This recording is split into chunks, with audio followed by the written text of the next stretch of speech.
बिस्मिल्लाहिर्रहमानिर्रहीम। अस्सलाम वालेकुम नाज़रीन, मैं हूं डॉक्टर अली और आप देख रहे हैं मेरा फेसबुक और यूट्यूब चैनल। नाज़रीन, ऑपरेशन सिंदूर के जो आफ्टर शॉक्स हैं वो अभी तक भारत को बर्दाश्त करने पड़ रहे हैं। नाज़रीन, भारत के 163 पायलट्स ने इस्तीफा दे दिया है। भारतीय एयरफोर्स का जनाजा निकल गया।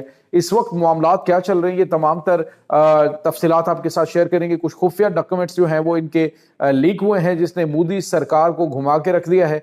जबकि दूसरी जानिब नाज़रीन, भारत ने पाकिस्तान मुखालिफ अक़वाम मुत्तहिदा में एक और घनौना प्रोपेगेंडा किया, वहां पर रोना शुरू कर दिया है। वो भी डिटेल आपके साथ शेयर करेंगे। जबकि अमरीकी सदर डोनाल्ड ट्रंप ने मोदी को पाकिस्तान के मामले में एक अनोखा लाडला खेलन को मांगे चांद, ये चांद मांगने की कोशिश की तो ट्रंप की जानिब से करारा थप्पड़ मारा गया। इसकी भी तफसीलात आपके साथ हम शेयर करेंगे। वीडियो की तफसील में जाने से पहले अगर आपने हमारे इस चैनल को सब्सक्राइब नहीं किया हुआ तो आपसे गुजारिश है काइंडली इसको सब्सक्राइब कर लें और बेल आइकन को जरूर दबा दें ताकि हमारी आने वाली वीडियो सबसे पहले आप तक पहुंच सकें। नाज़रीन, हम आपके शुक्रगुजार हैं जो आप हमारे वीलॉग्स को देखने के लिए वक्त निकालते हैं और कमेंट सेक्शन में अपनी मोहब्बतों का इजहार भी करते हैं। नाज़रीन, इसमें कोई शक नहीं कि जो पाकिस्तान की जानिब से भारत को कारी ज़रब लगाई गई है, इस ज़रब ने भारत को पागल करके रख दिया।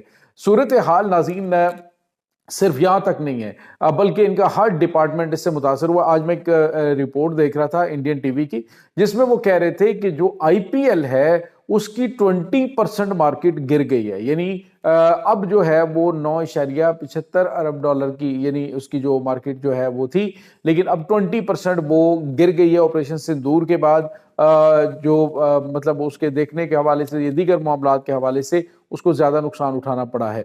और दूसरी जानिब नाज़रीन, आपको जो बड़ी और अहम तरीन खबर हम देने जा रहे हैं, मेरा ख्याल ये मौजूद नहीं था, ये एक वैसी चीज आ गई कि ऑपरेशन सिंदूर की नाकामी कहाँ कहाँ पे इनको मुतासिर कर रही है।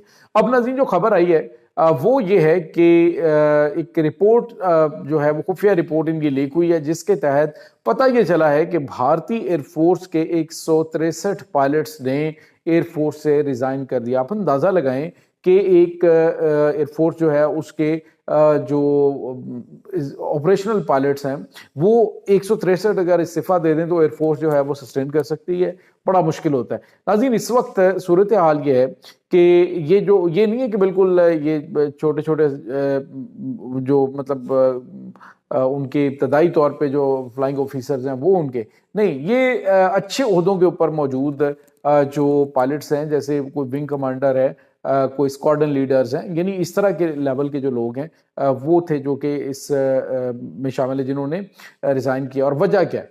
वजह यह है कि ऑपरेशन सिंदूर में मारे जाने वाले जो इंडियन पायलट्स हैं उनको सरकारी एजाजात के साथ जो है वो दफन ना करना, क्योंकि भारत ने उसको छुपा के रखा हुआ है। और फिर जो है उनको जो उनकी मतलब चीज़ें दी जाती हैं, जो उनके एहसासात होते हैं वो नहीं, ना उनको मेडल्स दिए गए, ना उनको कोई इस तरह की जो उनकी एफर्ट्स थी उनको रिकग्नाइज किया गया।